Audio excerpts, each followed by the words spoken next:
नमस्कार, स्वागत है आपका कमोडिटी निवेश में, जहां हम आपके कमोडिटी से जुड़े तमाम सवालों के जवाब देते हैं। साथ ही कमोडिटी मार्केट में ट्रेडिंग रणनीति बनाने में भी हम आपकी मदद करते हैं। तो सबसे पहले आपको सवाल पूछने का तरीका बता देते हैं। आप हमारे नंबर 9136934058 पर अपने सवाल भेज सकते हैं और आपके सभी सवालों के जवाब हम अगले आधे घंटे तक देने की कोशिश करेंगे। लेकिन सबसे पहले कुछ बड़ी खबरें जो कमोडिटी मार्केट की है वो आपको बता देते हैं। शाम के वक्त इस वक्त आज देर शाम यूएस फेड आज फैसला करेगा ब्याज दरों को लेकर और उम्मीद लगाई जा रही है कि आधे % तक ब्याज दरों में बढ़ोतरी होगी। हालांकि ये बाजार में पहले से ही डिस्काउंटेड है। अब नजर इस बात पर होगी कि फेड आगे के लिए क्या संकेत देता है, पूरे साल ब्याज दरों में किस तरह की बढ़ोतरी होगी, वो टाइमलाइन जो होगी वो एक अहम फैक्टर होगा।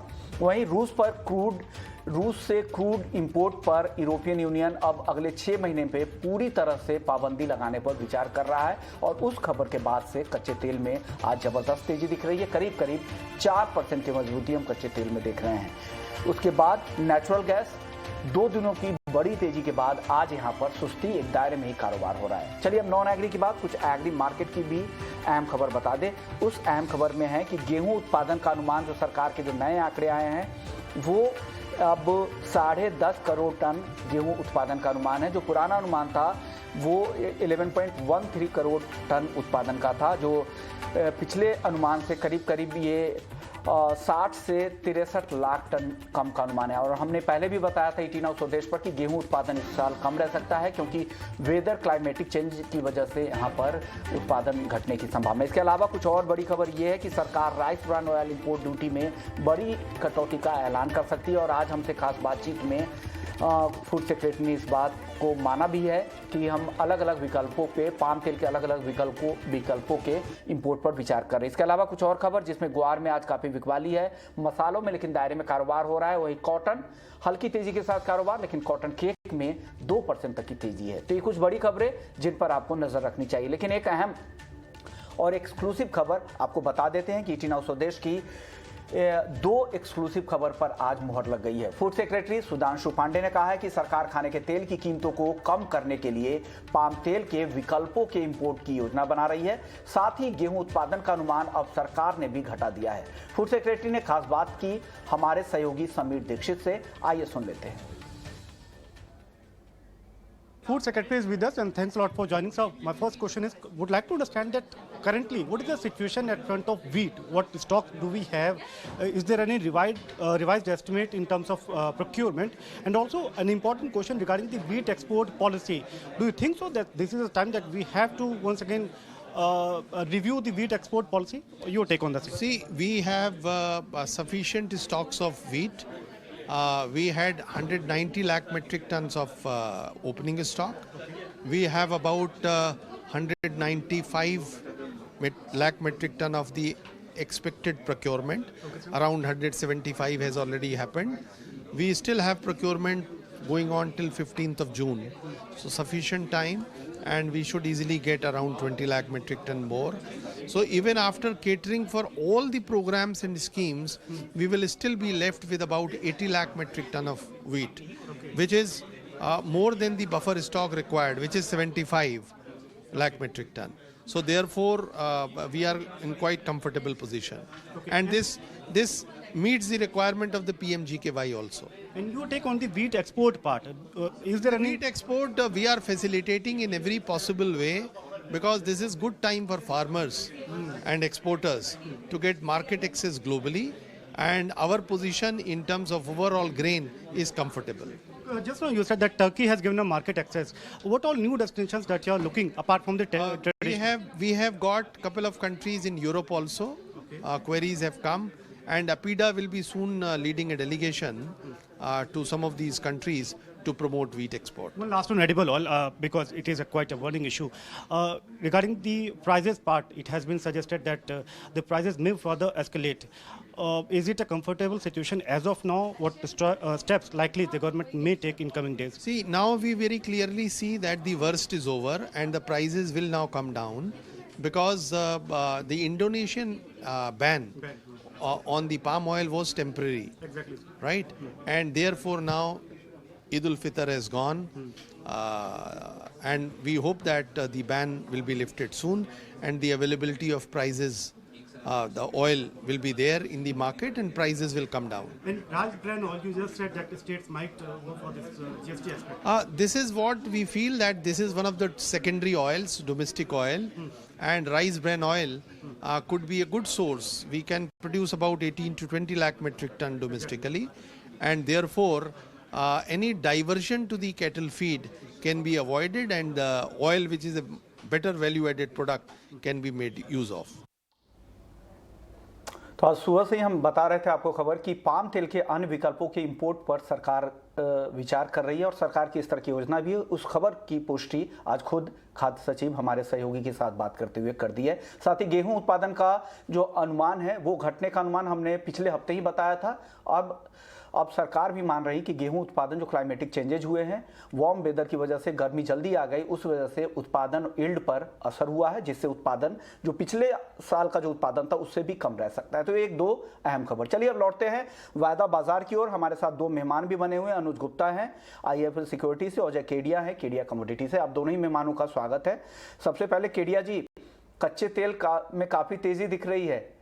यूरोपियन यूनियन जो 6 महीने में पूरी तरह से फेज आउट करने का विचार कर रहा है रूस के क्रूड पर, ये तो खबर है ही, और क्या ऐसी वजह है जो क्रूड को यहाँ से सपोर्ट कर रहा है?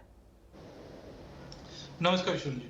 देखिए, कच्चे तेल की बात करें तो नो डाउट हमने पिछले एक हफ्ते में काफी नेगेटिव न्यूज भी देखी। चाइना लॉकडाउन की वजह से डिमांड डिटोरेट होगा। IMF ने भी जो ग्रोथ रेट प्रेडिक्ट की है 2022 की, वहां पे भी कमी देखी। बट दूसरी तरफ अगर आप देखें तो रशिया का आउटपुट मार्केट से नदारत है। US से भी जो उम्मीद थी कि प्रोडक्शन की लेवल से बढ़ेगा, बट वैसा हो नहीं रहा है। टेक्निकली भी हम देखें तो $98 के ऊपर ब्रेंट काफी अच्छे से होल्ड करा है। नो डाउट लंबे समय पे चार्ट देखे तो लोअर हाई का पैटर्न बन रहा है, क्योंकि इससे पहले हमने 138, 118, 112 ऐसे हाईस भी लगते हुए देखे, बट नया हाई नहीं बनते जा रहा है।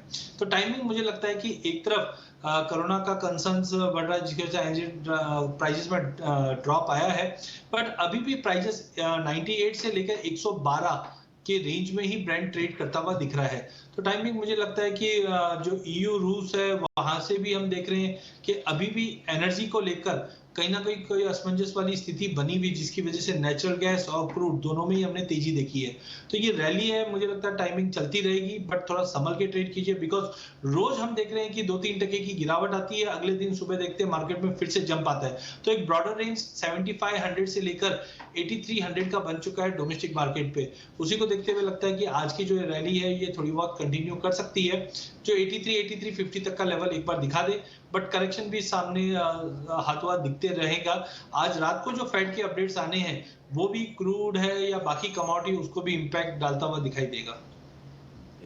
चलिए, तो ये व्यू है। चलिए अब कुछ कॉलर का भी सवाल ले लेते हैं। हमारे साथ पहली कॉलर है, वो है मनीषा है पलवल से।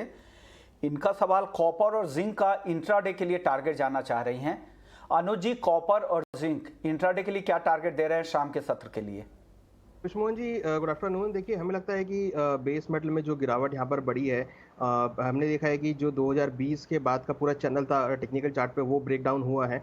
हमें लगता है कि कॉपर में नीचे करीबन 757 तक के लेवल देखने को मिल सकते हैं, तो कॉपर के अंदर बिकवाली का ट्रेड बना सकते हैं। वहीं अगर हम जिंक की बात करें तो एक्सपेक्टेड है जिंक के भाव भी नीचे करीबन 328-327 तक के लेवल देखने को मिल सकते हैं। तो कॉपर और जिंक हमें लगता है कि बिकवाली के साथ ट्रेड हो सकता है। यहाँ पे जो भी उछाल मिलता है, अगर कॉपर का भाव ऊपर में 765-768 तक मिले तो वहाँ बिकवाली कर सकते हैं। जिंक में वहीं 332-333 के आसपास उछाल मिले तो वहाँ बिकवाली का ट्रेड ले सकते हैं। ट्रेंड थोड़ा सा नेगेटिव हुआ है, हमें लगता है कि यहाँ पर बिकवाली का ट्रेड ले सकते हैं। चलिए, अगले दर्शक है नितिन है महाराष्ट्र से।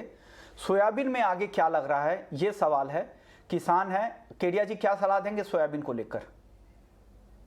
देखिए, सोयाबीन में हमने ऑलरेडी देखा, जब से मस्टर्ड की क्रॉप पिक्चर में आई है तब से हमने देखा है कि पूरे एडिबल ऑयल कॉम्प्लेक्स के ऊपर जो तेजी डोमेस्टिक मार्केट में बनी थी वो रुकती हुई दिखाई दी। बट जबकि इंटरनेशनल मार्केट में देखें तो हमने अच्छी खासी तेजी बनी है, बट अभी भी जो शॉर्टेजेस बने हुए जिसकी वजह से कोई बड़ा फॉल तो नहीं दिख रहा है।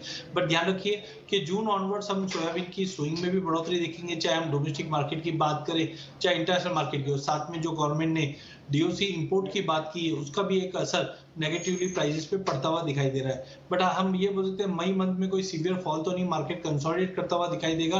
As we move towards June and beyond, global market में ऑयल सीड के इस बार सोइंग अच्छी होने की उम्मीद है इंडिया में भी, जिसकी वजह से प्राइजेस में एक बड़ा फर्क है। जैसे कि ये फिजिकल मार्केट में ट्रेड करते हैं तो मुझे लगता है कि मई मंथ तक मार्केट थोड़ा स्टेबल टू पॉजिटिव रह सकता है, बट जून महीने के बाद हम ऑयल सीड के अंदर सभी में एक अच्छा खासा करेक्शन देखेंगे, जिसके तहत सोयाबीन में भी करेक्शन मिल जाएगा। तो थोड़ा सा संभल के रहिए, अपसाइड थोड़ा लिमिटेड रहेगा, जो भी रहेगा मई मंथ के लिए रहेगा। जून ऑनवर्ड्स एक बड़ा करेक्शन के लिए सोयाबीन, मस्टर्ड ये सब करेक्ट होते हुए दिखाई देंगे।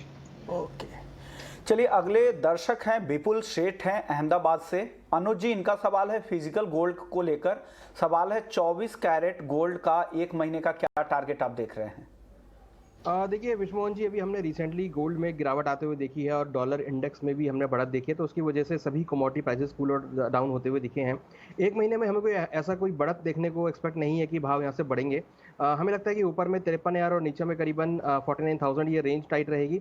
हालांकि हमारा व्यू थोड़ा सा यहाँ पे नेगेटिव है गोल्ड को लेकर आने वाले एक महीने में। हमें लगता है कि नीचे 49,000 तक के लेवल आपको देखने को मिल सकते हैं। तो खरीदारी की सलाह हमें लगता है कि अभी थोड़ा वेट करना चाहिए, क्योंकि जिस तरीके से फेडरल बैंक का हम इंटरेस्ट रेट देख रहे हैं और साथ में हम देख रहे हैं काफ़ी इकोनॉमीज ने, जैसे कि आज इंडिया ने भी इंटरेस्ट रेट बढ़ाए हैं और हमने देखा था कि कुछ इकोनॉमीज ऑलरेडी इंटरेस्ट रेट बढ़ा चुकी हैं।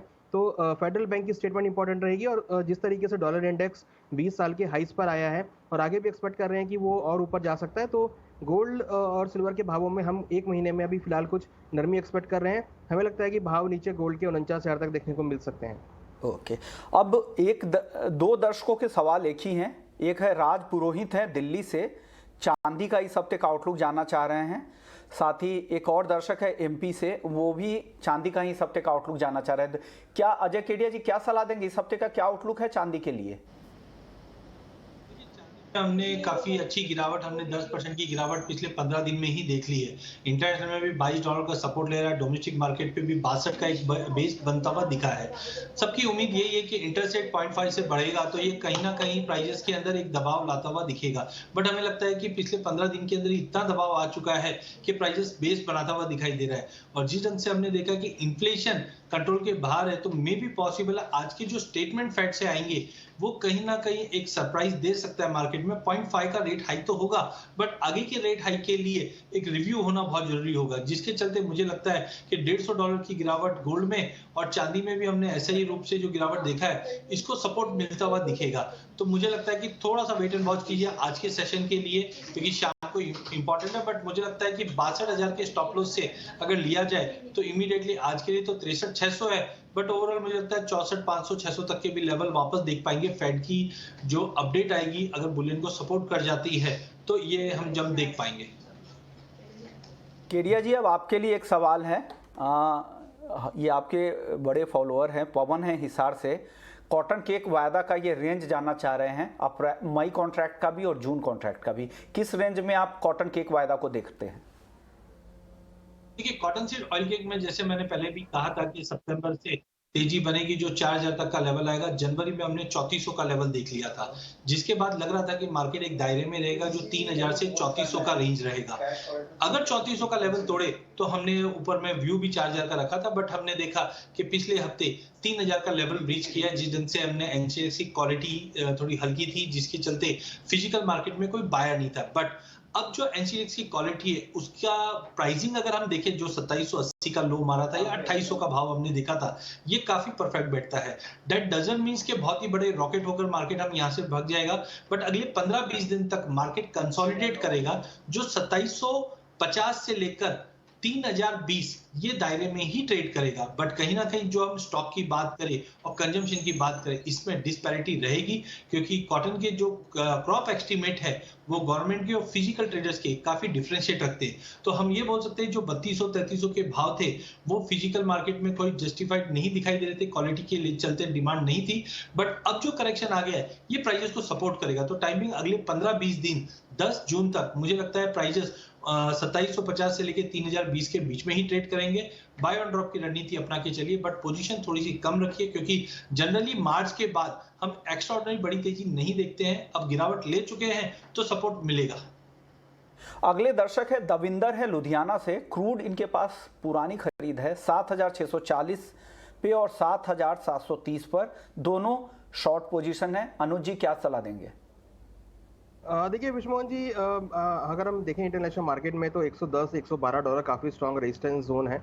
हमें लगता है कि वहाँ पर हम अगेन एक मार्केट में सेल ऑफ आता हुआ देखेंगे। हालांकि जो अभी ट्रेंड चल रहा है वो थोड़ा सा एक अपसाइड मोमेंटम में है, बट मुझे लगता है कि सेल ऑन राइज का मार्केट यहाँ पे हो सकता है, क्योंकि कहीं ना कहीं जो सप्लाई साइड है वो आगे बढ़ सकती हैं, और जो रशिया वाला इशू है वो ऑलरेडी डिस्काउंटेड हमें लगता है कि ऐसा रहेगा। तो हमारा यहाँ पर सेल कॉल रहेगा, ऊपर में करीबन 8,100 8,200 के आसपास भाव मिलते हैं तो वहाँ बिकवाली का ट्रेड लेना चाहिए। हमें लगता है कि 8,310 का स्टॉप लॉस लगा है, टारगेट नीचे 7,900 से लेकर 7,800 तक हो सकता है। तो यहाँ पर हमें थोड़ा सा लगता है कि मार्केट सेल ऑन राइज का मार्केट हो सकता है। हालांकि आज इन्वेंट्री के डेटा पब्लिश होंगे तो वहाँ पर उसके बाद कुछ जो ट्रेंड है वो डिसाइड होगा, मगर हमें लगता है कि ट्रेंड जो है यहाँ पर सेल ऑन राइज का हो सकता है। गोल्ड मिनी में क्या करें अनुज जी? इनका एक और सवाल था गोल्ड मिनी को लेकर। देखिए गोल्ड मिनी में हमें लगता है कि यहाँ पर या तो ये बिकवाली का ट्रेड ले सकते हैं, या फिर हमें लगता है कि ऑप्शन के थ्रू भी यहाँ पर ये जा सकते हैं। हमें लगता है कि नीचे में अगर ये 50,000 का पुट लेते हैं तो यहाँ पर उनको अच्छा बेनिफिट मिल सकता है, या फिर ये गोल्ड को यहाँ पर बिकवाली का ट्रेड ले सकते हैं। हमें लगता है 400 से 500 रुपये की गिरावट यहाँ देखने को मिल सकती है। चलिए अब अगले दर्शक हैं, अमित हैं इंदौर से। 2 लॉट चांदी है इनके पास 69,100 और 67,066 के भाव पर, काफी नीचे आ गई है, क्या करे केडिया जी ये? अब देखिए चांदी के लिए आज काफी इंपॉर्टेंट डे रहेगा। मुझे लगता है इनको 62,000 का एक स्टॉप लॉस स्ट्रिक्टली मेंटेन रखना चाहिए। आई एम होपिंग कि 0.5 का रेट हाइक आता भी है तो ये कहीं ना कहीं बुलियन को सपोर्ट कर देगा, बिकॉज चीजें ऑलरेडी डिस्काउंट कर गई है। तो आज फेड के अपडेट के लिए वेट करना चाहिए और 62,000 का एक स्टॉप लॉस रखिए। इनकेस 62 तोड़ता भी है तो आप ये डोंट एक्सपेक्ट कीजिए कि मार्केट फ्री फॉल जैसी सिचुएशन में है। मुझे लगता है पहले भी हमने देखा कि 60,561 का एक बेस बनाकर मार्केट उठता है, बट टाइमिंग इनको 62,000 का स्ट्रिक्ट स्टॉप लॉस मेंटेन रखिए। दर्शक हैं मुकुंद है दिल्ली से, क्रूड और गोल्ड में क्या करना चाहिए? अनुज जी क्या सलाह देंगे आज? देखिए गोल्ड के अंदर हमें लगता है कि बिकवाली का ट्रेड ले सकते हैं, क्योंकि जिस तरीके से इंटरेस्ट रेट की बात है तो मुझे लगता है कि सभी कमोडिटीज़ में हम शाम के समय में कुछ कूल ऑफ देख सकते हैं। तो यहाँ पर हमारा बिकवाली का ही कॉल रहेगा। पर्टिकुलर अगर गोल्ड की बात करें तो गोल्ड में करीबन 51,000 के आसपास बिकवाली करें, 51,350 का स्टॉप लॉस लगाए, टारगेट 50,500 तक हो सकता है। वहीं क्रूड के अंदर भी हमें लगता है कि करीबन 8,150 8,200 के आसपास बिकवाली ले सकते हैं। स्टॉप लॉस 8,310 का रहेगा, टारगेट 7,900 तक हो सकता है। तो यहाँ पर हमें लगता है कि सेल ऑन राइज का मार्केट कमोडिटी में देखने को मिल सकता है। ओके, अगले दर्शक है परेश हैं महाराष्ट्र से। नेचुरल गैस और क्रूड ऑयल क्या मौजूदा स्तरों पर खरीदें केडिया जी? देखिए बेटर है नेचुरल गैस से ऑप्शन के जरिए आप एंट्री कर सकते हैं, बट जिस ढंग से हमने देखा कि यूरोप और रशिया के बीच में तनाव बढ़ रहा है, ये कहीं ना कहीं 8 से $8.5 तक का भी लेवल दिखा दे। हम देख रहे थे कि 570 585 के ऊपर प्राइजेस नहीं जा पा रहा था, बट जिस वॉल्यूम के साथ पिछले 2 दिन में ट्रेड हुए और प्राइजेस 600 का लेवल तोड़ चुका है, तो आई थिंक 656 640 के लेवल दिखा दे। बट वॉलिटिलिटी हाई होने की वजह से मेरी सलाह रहेगी कि आप नेकेड ट्रेड ना करें, ऑप्शन के जरिए कर सकते हैं। वहीं क्रूड की अगर बात करें तो क्रूड में भी हमने देखा है कि प्राइजेस बार बार में 8300 तक का लेवल छूता है, वहां से करेक्ट करता है। तो करंट लेवल से तो मेरी सलाह नहीं रहेगी बड़ा बाइंग करने के लिए। हाँ, आपको अगर 83-8350 तक आता है तो व्यू देखकर एक बार वापस शॉर्ट बनाया जा सकता है, क्योंकि प्राइजेस पिछले 3 हफ्तों से ये दायरे में ही है। तो दोनों काउंटर पे करंट लेवल से बाइंग अवॉइड करनी चाहिए। किशन है नासिक से, 12,750 रुपए पे कोरिएंडर खरीदा है, अनुज जी क्या करें? देखिए विश्वमोहन जी, मसालों में हमने कुछ दिनों में थोड़ी गिरावट आते हुए देखी है। हालांकि लॉन्ग टर्म ट्रेंड अभी पॉजिटिव है, but very short term point of view से ट्रेडिंग का ट्रेड यहाँ पे ले सकते हैं। हमें लगता है कि एक बार कोरिएंडर के भाव नीचे करीबन 11,900 11,800 तक आ सकते हैं, क्योंकि जिस तरीके का हमने ट्रेंड पिछले हफ्ते देखा है और इस हफ्ते भी हमने एक नेगेटिव टेरिटरी में आते हुए देखा है, तो लगता है कि एक गिरावट और यहाँ पर अभी कंटिन्यू रहेगी। नीचे करीबन भाव 11,800 तक आ सकते हैं। तो अगर किसी को बाय का ट्रेड लेना है तो थोड़ा वेट करें, भाव नीचे 11,800 के आसपास आए तो खरीदारी का ट्रेड ले सकते हैं। और अगर किसी को करंट रेट पर ट्रेड करना है very short term trading point of view से, तो बिकवाली का ट्रेड ले, ऊपर में 12,500 का स्टॉप लॉस लगाए, नीचे टारगेट करीबन 11,800 तक आ सकता है, वहां पर अगेन बाइंग का ट्रेड बना सकते हैं। ओके, अगले दर्शक है राकेश हैं मेरठ से। कॉटन में आगे तेजी या मंदी दिख रही है केडिया जी? देखिए कॉटन में आप एक चीज समझिए, जो भी गवर्नमेंट स्टेप्स ले रही है, चाहे हम इंपोर्ट ड्यूटी स्क्रैप की बात करें, रूमर्स बोल सकते हैं, या मार्केट टॉक है कि अगला स्टेप एक्सपोर्ट्स के ऊपर हो सकता है या स्टॉक लिमिट पे हो सकता है, तो जब भी ऐसा होगा उसका सीधा सीधा पॉजिटिव इंपैक्ट हम इंटरनेशनल में देख रहे हैं। इस वक्त भी आप देखें तो 150 सेंट के करीब ट्रेड कर रहा है, तो अनलेस एंटिल 145 का लेवल तोड़ता नहीं है, आई थिंक 158 से 160 सेंट तक का लेवल इंटरनेशनल में, जबकि डोमेस्टिक मार्केट में मुझे लगता है 47,000 तक का लेवल आराम से दिखा सकता है। तो नो डाउट सोइंग धीरे धीरे इंप्रूव हो रही है, बट जो पहले उम्मीद थी कि 25-30% से ज्यादा की सोइंग होगी, वैसा सिनेरियो अब आता हुआ नहीं दिखाई दे रहा है। बट इन ऑल मुझे लगता है कि अगले हफ्ते भर में 158 सेंट तक इंटरनेशनल में और 67,000 का लेवल डोमेस्टिक मार्केट पे दिखाता हुआ दिखाई देगा। स्टॉप लॉस जरूर रखिए क्योंकि वॉलिटिलिटी आने वाले दिनों में और बढ़ेगी। तो 43,000 का स्टॉप लॉस कॉटन पे, एफसीएक्स पे, और इंटरनेशनल में 145 का स्ट्रॉन्ग सपोर्ट रहेगा। ये दोनों चीज को ध्यान रखकर आप बाइंग इनिशिएट करके चल सकते हैं। अनुज जी, जीरा और धनिया कब तक तेजी आएगी? देखिए, मसालों में मुझे लगता नहीं कि अभी जल्दी से कोई तेजी देखने को मिलेगी। फिलहाल अभी ट्रेंड जो है वो थोड़ा डाउन साइड में, जैसे कि हमने धनिया में अभी बात करी। हमें लगता है कि जीरा में नीचे करीबन 21,000 तक के लेवल देखने को मिल सकते हैं और धनिया में करीबन 11,800 तक के लेवल आ सकते हैं। तो करंट रेट पर खरीदारी की सलाह नहीं है, थोड़ा वेट एंड वॉच करें। भाव अगर यहाँ से डिप लेते हैं करीबन 300-400 रुपये, तो वहाँ पर खरीदारी का ट्रेड बना सकते हैं। अनुज जी, अब योगेश हैं जयपुर से, इनका चांदी 65,200 पे 2 लॉट बाई है और गोल्ड 3 लॉट बाई है 51,750 पे, क्या करें? देखिए, मेरी इनको सलाह है कि अगर एट कॉस्ट मिलता है तो एक बार निकल जाएं, क्योंकि कहीं ना कहीं थोड़ा सा सेंटीमेंटल यहाँ पर एक नेगेटिव हुआ है गोल्ड सिल्वर के लिए, क्योंकि डॉलर इंडेक्स में हमने बढ़त देखी है। तो इनको इनके रेट डेफिनेटली देखने को मिलेंगे, तो एट कॉस्ट अगर मिलता है तो वहाँ पे निकल जाएं। अदरवाइज हमें लगता है कि सिल्वर में करीबन 60,500 का स्टॉप लॉस लगा सकते हैं और गोल्ड में करीबन 50,000 का स्टॉप लॉस लगा सकते हैं। तो मार्केट अभी थोड़ा सा एक डाइसी में है और एक करेक्शन हम यहाँ पे एक्सपेक्ट कर रहे हैं जो कि गोल्ड सिल्वर में देखने को मिल सकती है। शुक्रिया अनुज जी आपका, केडिया जी आपका, आप लोगों ने वक्त निकाला और दर्शकों के तमाम सवालों के जवाब दिए। तो कमोडिटी निवेश में फिलहाल इतना ही, लेकिन आप बने रहिए हमारे साथ। ब्रेक के बाद स्वदेश विशेष। नमस्कार।